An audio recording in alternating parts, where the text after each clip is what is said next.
अस्सलाम वालेकुम, welcome back. Amazon Sajid और हम इस वीडियो के अंदर डिस्कस करने जा रहे हैं HTML पैराग्राफ्स वेब डेवलपमेंट का कोर्स हमारा कंटिन्यूस था और हमने काफ़ी कुछ पिछली वीडियोस के अंदर डिस्कस किया। आज हम न्यू चीज़ कोई नया टॉपिक हम डिस्कस करने जा रहे हैं कि पैराग्राफ्स क्या होती हैं, इसका टैग्स हम यूज़ करते हैं। इसके अलावा इससे रेलेवेंट थोड़े से हम टैग्स को यूज़ करते हैं। ये बेसिकली टेक्स्ट की फॉर्मेटिंग के लिए हम कुछ इस तरह के टैग्स जो है वो हम यूज़ करेंगे आज। उनके बारे में हम वन बाय वन डिस्कस करते हैं। सबसे पहले हम क्या देखते हैं कि जी जो पी का टैग हमने डिस्कस किया था पिछली वीडियो के अंदर कि हम इसमें यूज़ करेंगे फॉर पैराग्राफ। चूंकि जो भी आपका नॉर्मल टेक्स्ट होता है उसको हम एज अ पैराग्राफ काउंट करते हैं और इसके अपने एक स्पेसिफिक इफ़ेक्ट्स हैं। जब आप इस पैराग्राफ के टैग को यूज़ करते हैं तो वो सारे इफ़ेक्ट्स जो हैं वो इस पर इम्प्लीमेंट होते हैं। और टैग्स को हम यही पढ़ रहे थे कि कोई भी टैग है तो उसका स्टार्टिंग टैग होता है और एंडिंग टैग होता है। इसके मिडल में जो भी टेक्स्ट होता है या जो भी चीज़ आती है उस टैग का जो एक प्री डिफाइंड इफेक्ट है वो उसके ऊपर इम्प्लीमेंट हो जाता है। सो पैराग्राफ का ये पी का टैग होता है जो कि पैराग्राफ को डिफाइन करता है।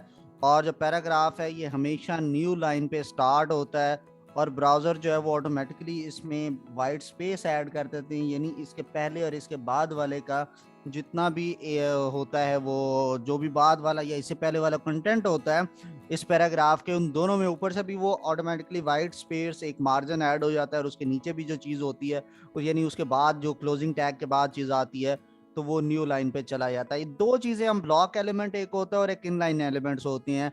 इसको हम आगे चल के इसके ऊपर भी हम बात करेंगे। ब्लॉक एलिमेंट्स ऐसे एलिमेंट होते हैं यानी ऐसे टैग्स होते हैं ना उसके आप स्टार्ट में कुछ लिख सकते हैं ना एंड पे लिख सकते हैं, यानी वो जो टैग के मिडल वाला जो कंटेंट है उस कंटेंट से ना तो पहले उस लाइन के अंदर सेम लाइन में कुछ होता है, यानी उस टैग से पहले सेम लाइन में कुछ लिखा भी होता है तो वो उससे ऊपर चला जाता है और वो जो एलिमेंट होता है वो न्यू लाइन में चला जाता है और उसके आगे एंड पे आपने क्लोजिंग टैग के बाद सेम लाइन में भी कुछ लिखा होता है तो जब आप उसको रन करते हैं तो वो ब्राउजर जो है उसको न्यू लाइन में ले जाता है। ये ब्लॉक एलिमेंट्स होते हैं। और कुछ होते हैं हमारे पास वो होते हैं इनलाइन एलिमेंट्स होते हैं जो कि उसको सेम लाइन में चीज़ों का डिस्प्ले करवाते हैं। तो पैराग्राफ जो है ये ब्लॉक एलिमेंट है, यानी इसके सेम लाइन में आप 4 टैग लिख दें तो पैराग्राफ के टैग से पहले वाला ऊपर चला जाएगा और बाद वाला नीचे चला जाएगा। तो ये हमने एक एग्जांपल को यूज़ किया है कि ये 3 पैराग्राफ के टेक्स्ट हैं। ये बॉडी के अंदर बीजी कलर का मैंने एक एट्रीब्यूट यूज़ किया, ये बैकग्राउंड कलर के लिए इंसर्ट करते हैं हम इसके थ्रू, उसको सियान मैंने कर दिया तो इसका बैकग्राउंड कलर जो है वो सियान हो गया पूरे टेक्स्ट का। और ये 3 पैराग्राफ्स हैं तो आप इसमें स्पेस भी चेक कर सकते हैं कि ये एक दूसरे के आगे पीछे नहीं आए बल्कि न्यू लाइंस के अंदर गए हैं। HTML जब डिस्प्ले हो रही होती है आप ये श्योर नहीं होते कि HTML किस तरह से डिस्प्ले होती है। ठीक है, लार्ज या स्मॉल स्क्रीन के ऊपर ये डिफरेंट तरह के विजुअल्स आते हैं कि वो जो विंडो है वो ऑटोमेटिकली डिफरेंट रिजल्ट्स क्रिएट करती है जैसे डिफरेंट स्क्रीन के ऊपर जाती है। लेकिन with HTML you can not change the display by adding extra spaces और extra lines in your HTML code, यानी आप एक्स्ट्रा स्पेस या न्यू लाइंस खुद से एंटर करते जाते हैं, स्पेसेस देते जाते हैं तो जो HTML है वो उसको रीड नहीं करता। ब्राउजर जो है वो ऑटोमेटिकली एक्स्ट्रा जो स्पेसेस और एक्स्ट्रा लाइन स्पेसेस होती है वो उसको रिमूव कर देता है और आप जो है वो बिल्कुल उसके अंदर एक नॉर्मल ऐसे लगता है जैसे ये नॉर्मल लिखा हुआ है, कोई एक्स्ट्रा चीज़ बीच में एंटर खुद से नहीं की गई, यानी एक्स्ट्रा फॉर्मेटिंग वो खुद ही डिलीट कर देगा। अगर आपने अभी तक यूट्यूब चैनल को सब्सक्राइब नहीं किया तो youtube.com ओपन कीजिए और हुसैन साजिद को सर्च कीजिए। हुसैन साजिद ऑफिशियल इसका यूज़र नेम है। सेम यूज़र नेम के साथ मेरा फेसबुक पेज भी है, इसको भी लाजमी लाइक कीजिएगा, इसको लाइक करना मत भूलिएगा। और सेम यूज़र नेम के साथ इंस्टाग्राम का अकाउंट भी है। आपकी कोई भी क्यूरी हो तो इंस्टाग्राम पे ये व्हाट्सएप नंबर भी मेंशन है, यूट्यूब के ऊपर भी यहाँ पे व्हाट्सएप फेसबुक इंस्टाग्राम का बटन है। जिस वाले बटन पे आप क्लिक करेंगे मेरा वो वाला सोशल मीडिया का पेज भी ओपन हो जाएगा।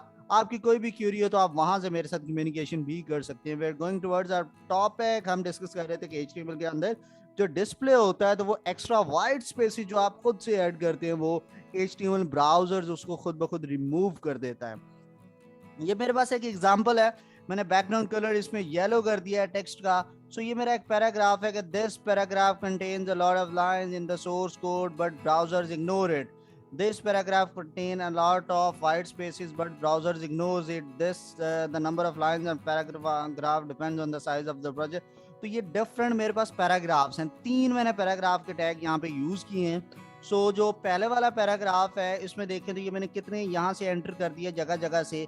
इसमें मैंने एक ही लाइन थी मैं, लेकिन मैंने जगह जगह एंटर किया है। लेकिन जब ये वाला रन हुआ है तो वो जो ये एंटर है, ये न्यू लाइन के लिए वाइट स्पेसेस जो थी वो उसने रिमूव करके इसको पूरे टैग के अंदर सारे टेक्स्ट को सिंगल लाइन उसने कन्वर्ट कर दिया, सिंगल लाइन पैराग्राफ, ये सिंगल पैराग्राफ में। दूसरा इसमें देखें मिडल में भी मैंने एक्स्ट्रा स्पेसेस दी हुई हैं, उसने उनको भी रिमूव करके ये बिल्कुल सिंपल कर दिया है। और थर्ड आपके सामने ये है तो उसको भी उसने पकड़ा और उसको भी एक ही पैराग्राफ के अंदर उसने कन्वर्ट कर दिया। फिर उसके बाद ये जो आप देख रहे हैं कि ये सेकंड लाइन में गया तो है, लेकिन ये एक ही पैराग्राफ है, आगे स्क्रीन का उसका साइज खत्म हुआ था तो वो न्यू लाइन के अंदर वो चीज चली गई है। अदरवाइज ये वैसे न्यू लाइन के अंदर चीज नहीं जाती है आपकी। नेक्स्ट हम डिस्कस करते हैं जी, हमारे पास जो नेक्स्ट चीज आती है वो है कि HTML के अंदर हॉरिजॉन्टल लाइन रूल होता है, और उसको भी हम डिस्कस करते हैं कि वो क्या होता है। सो HR का एक टैग होता है हॉरिजॉन्टल लाइन के लिए कि ये HR tag define the thematic break in HTML page, so is most often displayed as a horizontal rule। इसको आप horizontal rule या horizontal line लगाने के normally HR का टैग यूज किया जाता है। HR element is used to separate the content in HTML pages। अब ये एक एग्जांपल है, आपने ये एक हेडिंग यूज की, हेडिंग जो है ये ब्लॉक एलिमेंट है, यानी हेडिंग के आगे कुछ नहीं टिकता, वो न्यू लाइन में चला जाता है। सो ये पैराग्राफ है, ये भी ब्लॉक एलिमेंट है। इसके बाद आपने HR का टैग यूज किया। HR क्या करता है कि जितनी उसकी वर्थ होती है उसके अकॉर्डिंगली क्या करता है, वो वहां पर एक हॉरिजॉन्टल लाइन लगा देता है। H2 लिखा है, पैराग्राफ है, फिर तो ये उसने दो डिफरेंट ब्लॉक्स के मिडल में एक हॉरिजॉन्टल लाइन करके, हॉरिजॉन्टल लाइन जो है ये उसको डिफरेंशिएट करने के लिए हम नॉर्मली यूज करते हैं। तो अगर हमने अपने वेब पेज के अंदर कहीं पर मिडल में एक हॉरिजॉन्टल लाइन डिस्प्ले करनी होती है तो उसके लिए हम HR का टैग यूज करते हैं। एक लाइन ब्रेक भी आती है, जिस तरह ये पिछले स्लाइड के अंदर हमने ये डिस्कस किया कि यहाँ पर हमने न्यू लाइंस में खुद से करती हैं तो वो उसको एक्सेप्ट ही नहीं करता। सो उसके लिए हमारे पास ये लाइन ब्रेक एलिमेंट आता है। सो BR का जो एलिमेंट है, ब्रेक का टैग होता है BR। ये जो होता है ये एम्प्टी एलिमेंट्स, कल वाली वीडियोस के अंदर भी हमने डिस्कस किया था कि ये एम्प्टी एलिमेंट्स होते हैं। सो अगर आपने कहीं पर भी लाइन ब्रेक करना है without starting a new paragraph तो आप बीच में BR का टैग यूज करते हैं। सो दिस इज, उसके बाद BR है, a paragraph BR with this, and ये हमने एक पैराग्राफ यूज किया। सो उसके अंदर आप देखें ये उसकी आउटपुट है, और उसने यहाँ दिस के बाद BR का टैग है वो ऑटोमेटिकली न्यू लाइन के अंदर चला गया है। सो कहीं पर भी आपने न्यू लाइन में चीज को लेकर जाना है तो उसके लिए आप जो है वो उसमें टैग यूज करते हैं, टैग के अंदर सॉरी BR का टैग आप यूज करते हैं तो ऑटोमेटिकली वो न्यू लाइन पे ले जाएगा। BR का टैग इंसर्ट नहीं करेंगे तो उसको पता ही नहीं चलेगा कि न्यू लाइन में कैसे जाना है। ठीक है, तो ये हमारा पैराग्राफ से रिलेटेड कुछ हमने डिस्कशन की। नेक्स्ट वीडियो के अंदर हम थोड़ी सी स्टाइल्स पे बात करेंगे और फिर हम फर्दर मूव करेंगे लिस्ट्स देन टेबल्स के ऊपर। अपना ढेर सारा ख्याल रखिएगा, इंशाल्लाह आपसे नेक्स्ट वीडियो में मुलाकात होती है। अल्लाह हाफिज।